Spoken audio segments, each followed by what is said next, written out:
Ya,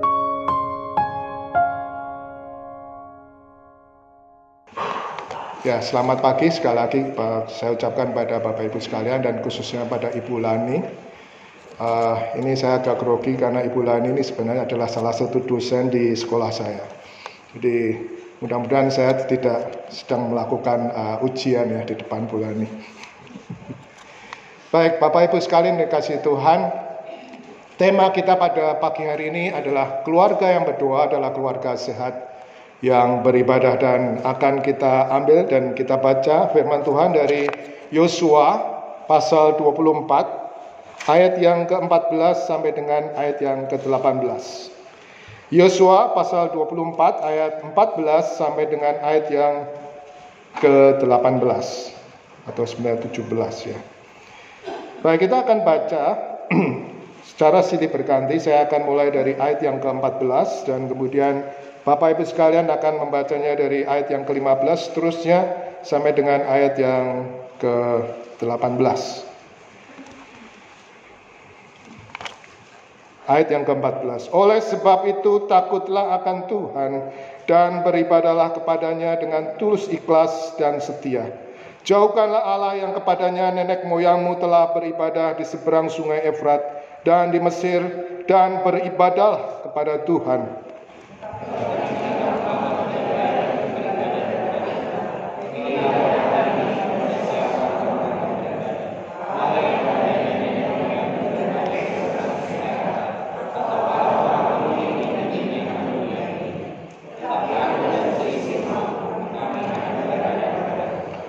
Lalu bangsa itu menjawab, jauhlah daripada kami meninggalkan Tuhan untuk beribadah kepada Allah lain.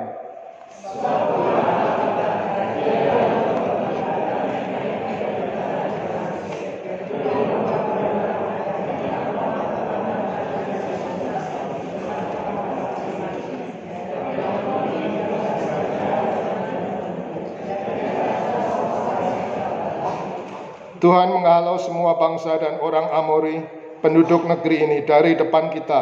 Kami pun akan beribadah kepada Tuhan, sebab Dialah Allah kita. Sejauh ini adalah pembacaan firman Tuhan, dan berbahagialah pada kita semua yang setelah membaca firman Tuhan ini kemudian merenungkannya, dan setelah itu boleh kita laksanakan di dalam kehidupan kita sehari-hari. Bapak Ibu sekalian dikasihi Tuhan, kita bertanya-tanya mengenai siapakah Yosua dan keluarga yang disebutkan di Yosua 24 ayat 15.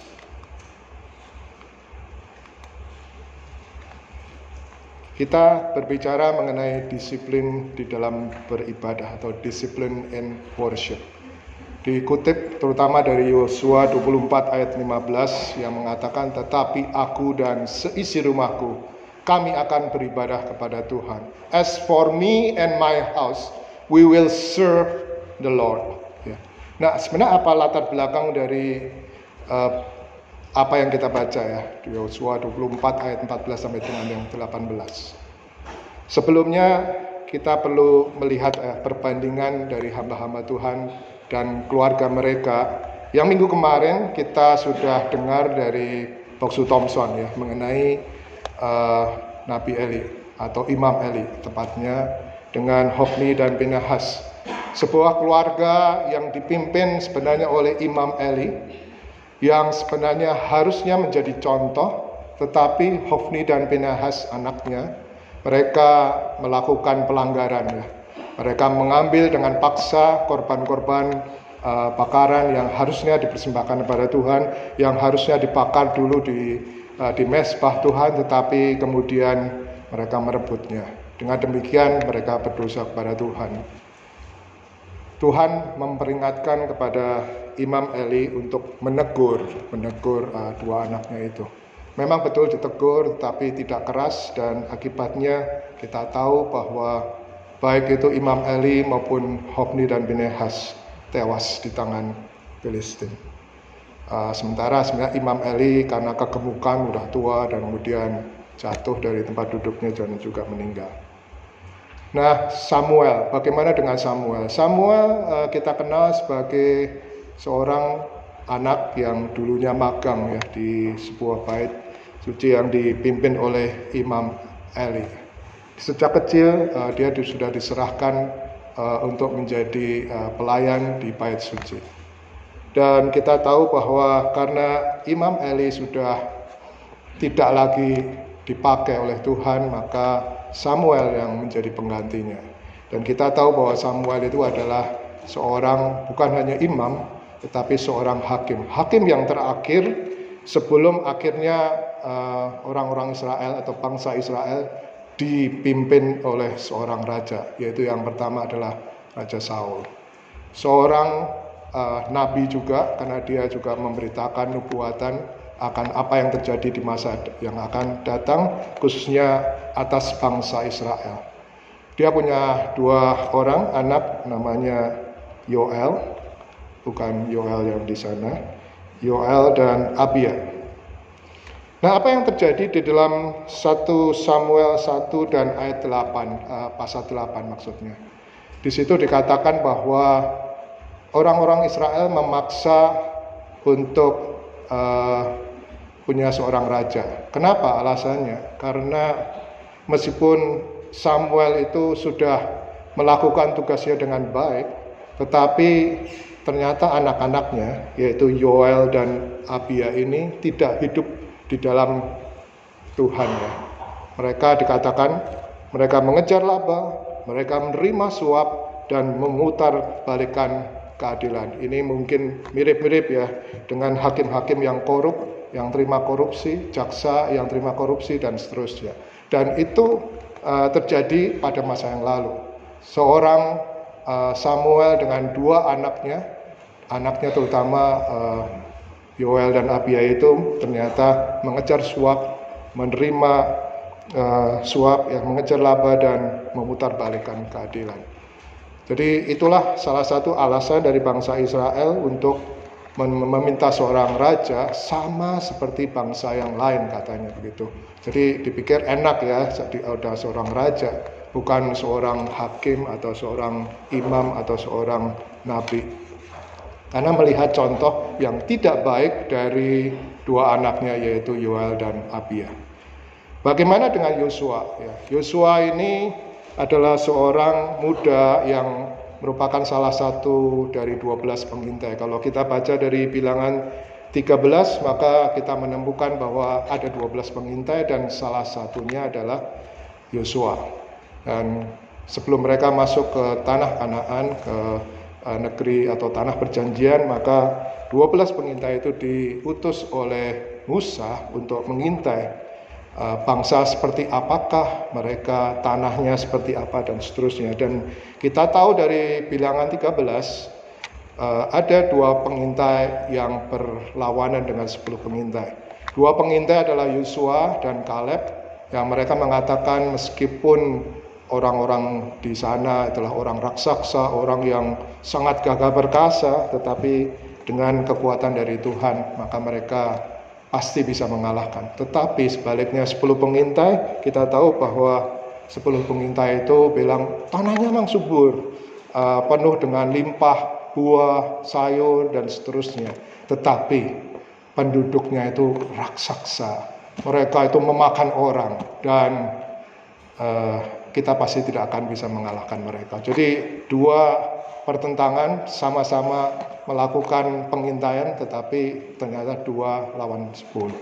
Mereka bertengkar dan orang Israel tentunya sangat tawar hati dan mereka minta pulang ya ke negeri Mesir.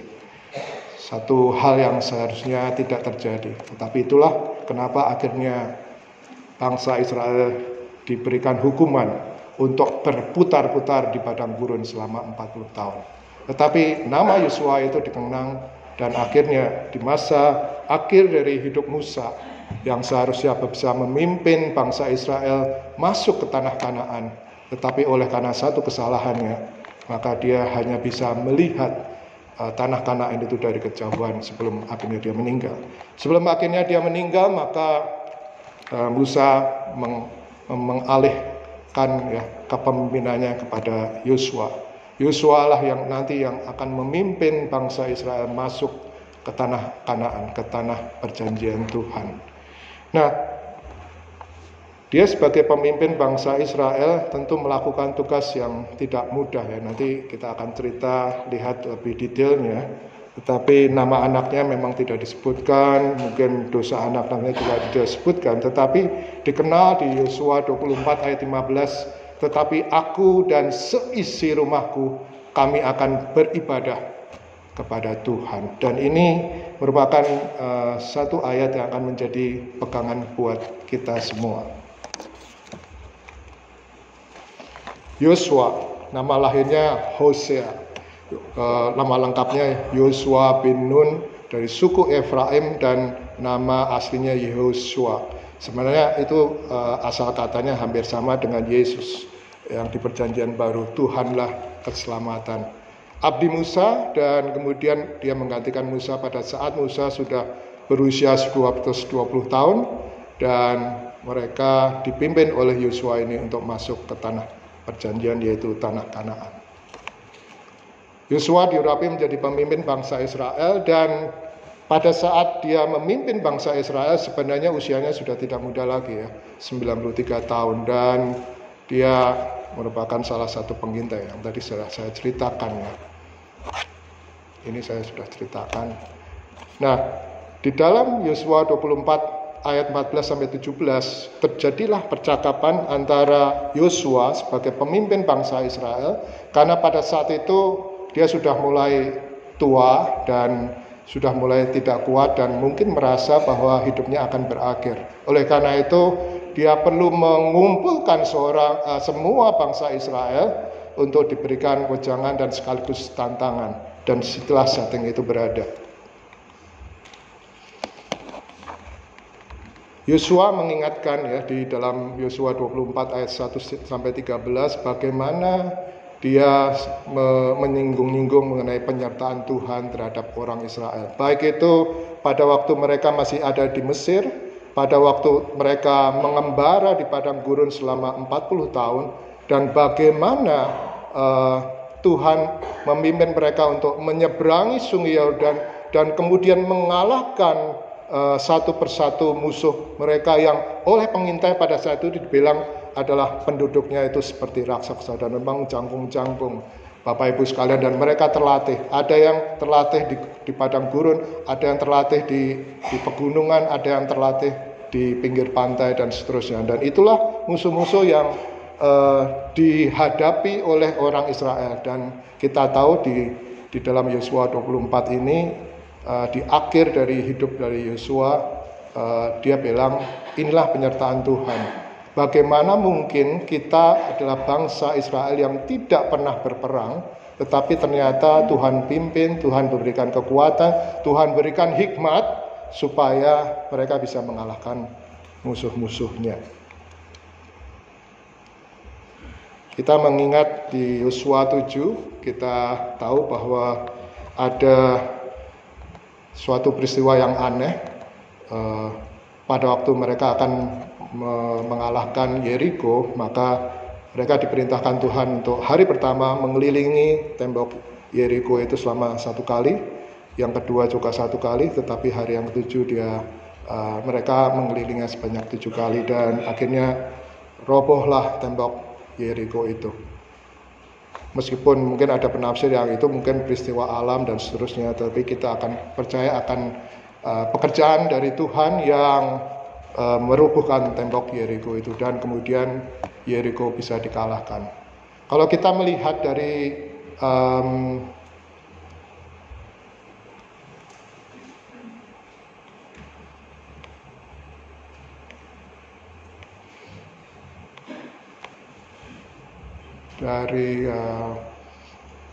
perikop berikutnya, maka kita tahu bahwa ada satu persatu bangsa atau suku bangsa yang dikalahkan. Kalau kita hitung ya dari Yosua 12, maka kita menghitung ada 31 raja yang dikalahkan oleh bangsa Israel, dan itu merupakan satu kejadian yang luar biasa. Karena sekali lagi saya katakan bahwa bangsa Israel itu bukanlah bangsa yang sebelumnya terlatih untuk berperang, tetapi kita lihat di dalam Yosua 12, maka ada 31 raja yang dikalahkan oleh bangsa Israel, untuk diduduki dan kemudian ditempati oleh bangsa Israel itu. Merupakan satu hal yang luar biasa. Namun mereka diingatkan ya bahwa masih ada musuh-musuh yang belum ditaklukkan. Memang ada beberapa bangsa, suku bangsa yang belum dikalahkan, seperti misalnya Filistin, Gebal, Kanaan, dan seterusnya. Itu merupakan musuh-musuh yang harus diwaspadai. Di luar itu juga penduduk yang tadinya dikalahkan tadi, yang 31 area atau daerah, maka mereka akhirnya mungkin yang akan menyerang mereka lagi.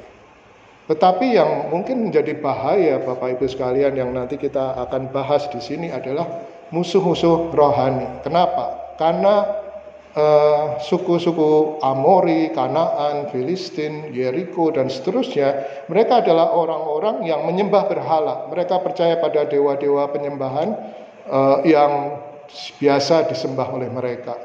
Nah, sayangnya pengaruh dari penyembahan berhala itu begitu kuat. Oleh karena itu di dalam Yosua 24 ayat 15 sebelumnya dikatakan waspadalah terhadap orang Amori. Kenapa? Karena mereka menyembah dewa-dewa berhala. Dan meskipun mereka kuat keyakinannya, tetapi mereka berinteraksi dengan orang-orang di sekitarnya, dan secara langsung maupun tidak langsung akhirnya bangsa Israel itu juga terikut ya dengan penyembahan kepada dewa-dewa berhala. Padahal orang Israel dikenal dalam menyembah Tuhan atau Yahweh mereka. Bukan hanya masalah keyakinannya, tetapi juga cara hidupnya, budayanya, perilaku orang-orang sekitar itu juga mengikis budaya dan cara hidup orang Israel. Kalau mungkin budaya itu netral, makan biasa dan seterusnya nggak masalah ya. Tetapi kalau makan setelah dipersembahkan kepada dewa-dewa berhala misalnya, itu sesuatu yang dilarang oleh Tuhan, atau melakukan hal-hal yang tidak seharusnya dilakukan oleh anak-anak Tuhan, itu yang menjadi masalah, dan secara tidak langsung itu akan mengikis budaya dan cara hidup dari orang Israel, dari yang menyembah Tuhan, dari yang berpusat kepada Tuhan atau Yahwehnya, menjadi berpusat kepada dewa-dewa berhalanya. Nah, Bapak Ibu sekalian, kita sekarang masuk pada satu kata yang di dalam tema kita disebut keluarga yang beribadah. Nah, apa arti kata beribadah Bapak Ibu sekalian? Di dalam Yosua 24 dari ayat 14 sampai 15, kalau kita baca dengan cermat, maka ada 7 kali disebutkan kata beribadah itu. Karena Yosua berhasil menunaikan tugas-tugasnya dari awalnya kecut dan tawar hati, menjadi benar, berani dan tegar karena beribadah kepada Tuhan. Ini satu premis atau satu statement yang berani. Karena kalau kita baca dari Yosua 1, maka Yahweh atau Tuhan berbicara kepada Yosua, teguhkanlah hatimu, jangan kecut. Paling tidak ada 3 kali Tuhan mendorong, membuat Yosua tenang, oleh karena Tuhan sendiri yang berkata, tugas kamu memang berat ke depan, tetapi jangan kecut dan tawar hati, karena aku akan menyertai engkau. Beribadah berarti adalah melayani, berbakti, dan mengabdi kepada Tuhan. Nanti kita akan eksplorasi lebih lanjut apa arti kata melayani, berbakti, dan menyembah atau mengabdi kepada Tuhan. Kata ibadah itu berasal dari bahasa Ibrani avoda, dalam bahasa Yunani-nya disebut dengan latreia. Ilustrasi dari avoda atau latreia ini adalah seorang budak atau hamba upahan yang membawa persembahannya kepada Tuhan dengan sikap tiarap gitu ya. Jadi ada persembahan dan kemudian dipersembahkan kepada Tuhan dengan sikap tiarap. Berarti dia menyembah seperti itu. Nah, itu arti kata dari avoda maupun latreia. Jadi secara simbolik juga itu sungguh-sungguh merendahkan dirinya, menyembah atau mempersembahkan yang terbaik kepada Tuhan yang menjadi sesembahannya. Dengan sikap seperti apa? Dengan rasa penuh, rasa takut dan hormat, kagum, takjub, dan penuh pujian kepada Tuhan. Bagi Yosua, Bapak Ibu sekalian, ibadah itu adalah nomor satu. Tidak heran kalau dia sungguh-sungguh diberkati dan disertai Tuhan. Dan bagi Yosua, beribadah itu adalah hal yang sangat penting dan sangat utama. Dinyatakan di dalam Yosua 24 ayat 15b tadi, kalau aku dan keluargaku, kami akan beribadah kepada Tuhan.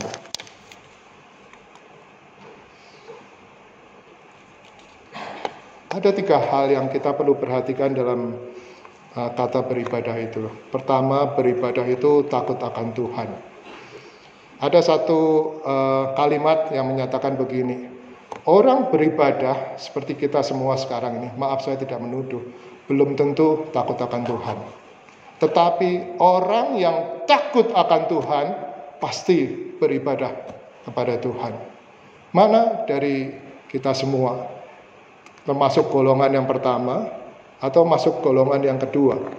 Apakah kita sekedar beribadah, tetapi sebenarnya di dalam hati kita itu tidak takut akan Tuhan. Bahkan kita itu memungkiri akan kuasa Tuhan, pemeliharaan Tuhan dalam hidup kita. Dan jangan sampai ya kita beribadah kepada Tuhan pada hari ini, tetapi sesungguhnya di dalam hati kita tidak percaya akan keselamatan di dalam Tuhan Yesus Kristus. Itu celaka ya Bapak Ibu sekalian, karena itu artinya kita tidak takut akan Tuhan tetapi beribadah di gereja ini.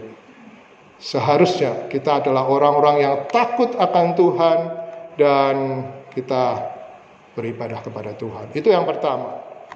Yang kedua, ibadah itu harus datang dari hati yang tulus, ikhlas dan rela untuk terjadi atau kita laksanakan dalam tindakan kita sehari-hari. Bapak Ibu sekalian, kita ini cenderung begini ya, kita datang beribadah kepada Tuhan, kita jam 8 datang duduk di sini, mungkin menyapa-nyapa, menyanyikan lagu-lagu pujian, dan kemudian kita mendengarkan firman Tuhan. Tetapi sesungguhnya begitu kita sudah selesai dengan kebaktian ini, kita pulang, kita tertawa-tawa, kita berkumpul dengan keluarga kita berkumpul dengan teman-teman kita mulai bekerja lagi. Tetapi tidak ada satu tetes pun firman Tuhan yang sudah disampaikan di dalam ibadah ini nyantol di dalam kehidupan kita dan kita menerapkannya dalam kehidupan kita sehari-hari. Baik itu di dalam kehidupan keluarga kita, di dalam kehidupan masyarakat, maupun di dalam kehidupan pekerjaan kita. Orang Israel pada saat Yosua menanyakan dan sekaligus meminta komitmen dari orang Israel dengan satu kalimat penutup, kalau aku dan seisi keluargaku, kami akan beribadah kepada Tuhan. Mereka mengatakan kesanggupannya, mereka mengatakan komitmennya, kami juga takut akan Tuhan, kami akan beribadah kepada Tuhan. Artinya bukan hanya sekedar beribadah seperti ini, tetapi begitu mereka masuk dalam dunia mereka sehari-hari, mereka akan betul-betul melaksanakan sesuai dengan firman Tuhan. Dan itulah yang dikatakan beribadah itu harus datang dari hati yang tulus, ikhlas, dan kemudian rela untuk melakukannya di dalam tindakan kita sehari-hari. Dan yang ketiga, Bapak Ibu sekalian,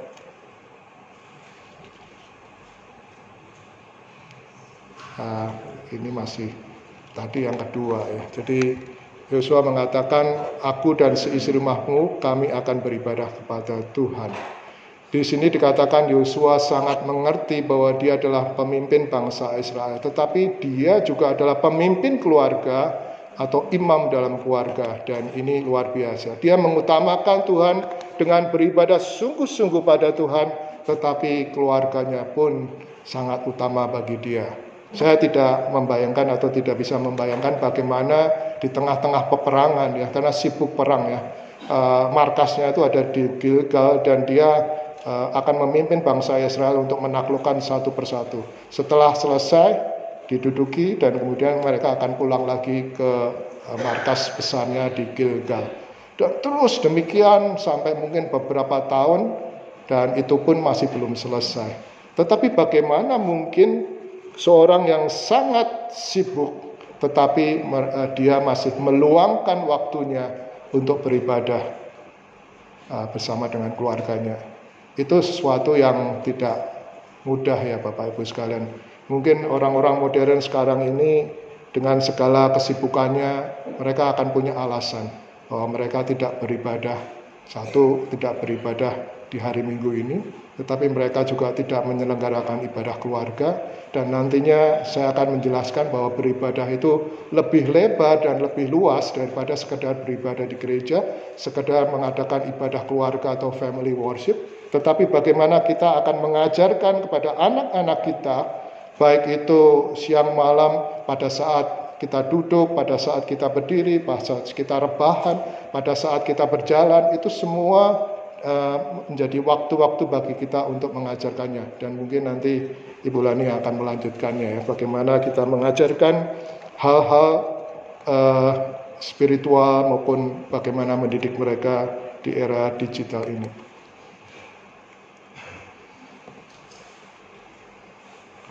Jadi Bapak Ibu sekalian, komitmen untuk berbakti kepada Tuhan, untuk di dalam keluarganya adalah sangat penting ya. Bukan hanya karena kita sukses, bukan karena kita menanjak karirnya, kita menjadi kaya, menjadi tenar, menjadi orang-orang yang dipandang oleh orang lain.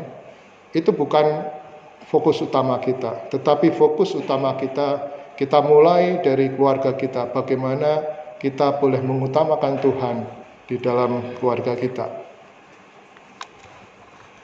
Nah, bagaimana dengan perwujudan dari beribadah Bapak Ibu sekalian? Tentu satu hal yang umum yang kita mengerti ya, kalau beribadah itu ya ke gereja di hari Minggu atau mungkin di hari-hari di mana kita akan melakukan persekutuan, itulah kita beribadah ya. Tetapi sesungguhnya Bapak Ibu sekalian, pada waktu kita melayani Tuhan, itu kita sedang melakukan ibadah kita. Bukan hanya sekedar hamba Tuhan yang sedang menyampaikan firman Tuhan, bukan hanya liturgos yang sedang memimpin puji-pujian kepada kita, bukan hanya singer yang sedang bernyanyi memandu jemaat kita, bukan hanya sekedar usher, bukan hanya sekedar petugas kolektan, bukan hanya sekedar petugas mulmet yang sedang melaksanakan tugasnya. Tapi pada saat kita melaksanakan tugas kita, bukan hanya sekedar melaksanakan kewajiban kita, tetapi sesungguhnya kita sedang beribadah kepada Tuhan. Nah, Bapak Ibu sekalian, ada satu hal yang mungkin saya perlu sampaikan ya. Kita itu melayani Tuhan dan itu kita sebenarnya beribadah. Tetapi apakah kita betul-betul menunjukkan hati kita pada saat melayani? Kalau datang, duduk, beribadah itu suatu hal yang umum ya. Kita berdoa secara pribadi supaya Tuhan berbicara secara pribadi kepada kita. Tetapi pada waktu kita melayani, apakah kita sedang beribadah? Pada waktu itu kita sedang menyembah Tuhan atau tidak? Apakah kita sedang mengabdi pada Tuhan atau tidak? Atau jangan-jangan pada saat misalnya ya, maaf pembicara, atau pada saat liturgos manggung di sini, singer pada waktu menyanyikan di kiri kanan ini, pada waktu usher sedang menerima dan menyambut jemaat untuk masuk ke gereja ini, apakah kita itu sedang memuliakan Tuhan, sedang menyembah Tuhan, atau kita punya motivasi, punya intensi yang tidak benar? Kita hanya ingin sekedar tampil, kita hanya ingin sekedar orang lain melihat bahwa kita ini penting, kita ini populer, kita ini adalah orang-orang yang dipakai Tuhan dan seterusnya. Kalau motivasinya seperti itu ya Bapak Ibu sekalian, saya meragukan bahwa Tuhan akan menerima pelayanan kita sebagai ibadah kita kepada Tuhan. Pada saat nanti majelis yang baru akan bertugas pada tahun 2025 nanti yang sudah terpilih minggu kemarin, maka menjadi pertanyaan penting buat kita sebagai majelis baru. Pada saat kita melayani Tuhan, kita capek-capek memikirkan untuk kemajuan gereja, apakah nama kita yang sebenarnya sedang dipermuliakan, atau kita sedang memuliakan Tuhan, beribadah kepada Tuhan lewat pelayanan kita. Ini menjadi satu hal yang penting ya Bapak Ibu sekalian. Konsep dari pelayanan sebagai ibadah itu mesti menancap dalam hati kita. Bukan karena kita sedang show off, kita sedang pamer bahwa kita ini penting, kita itu berbakat, kita itu punya talenta untuk melayani Tuhan. Sementara kita sebenarnya tidak sedang melayani Tuhan dan tidak sedang beribadah kepada Tuhan.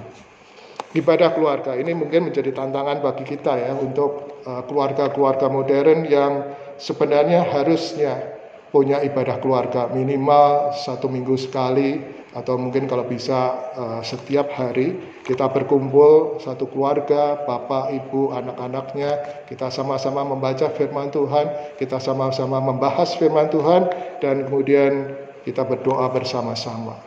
Tetapi yang tidak kalah penting ya Bapak Ibu sekalian, pada saat kita bersaat teduh, pada saat kita meditasi, itulah ada ibadah pribadi kita. Mungkin orang-orang dunia yang sibuk, orang-orang yang kalau pagi itu ingatnya kerjanya mau gimana, berangkatnya jam berapa supaya nggak telat dan seterusnya. Kita lupa bahwa kita itu harusnya datang kepada Tuhan secara pribadi dalam saat teduh kita. Kita berbicara kepada Tuhan, kita minta kepada Tuhan apa yang Tuhan inginkan kita lakukan dalam hari itu atau dalam hari-hari selanjutnya. Itu sebenarnya adalah ibadah pribadi kita kepada Tuhan, dan tidak dibatasi dengan bagaimana kita beribadah di gereja ini atau dengan family worship tadi. Nah, ini slide saya yang mungkin terakhir. Bagaimana kita boleh beribadah dengan benar.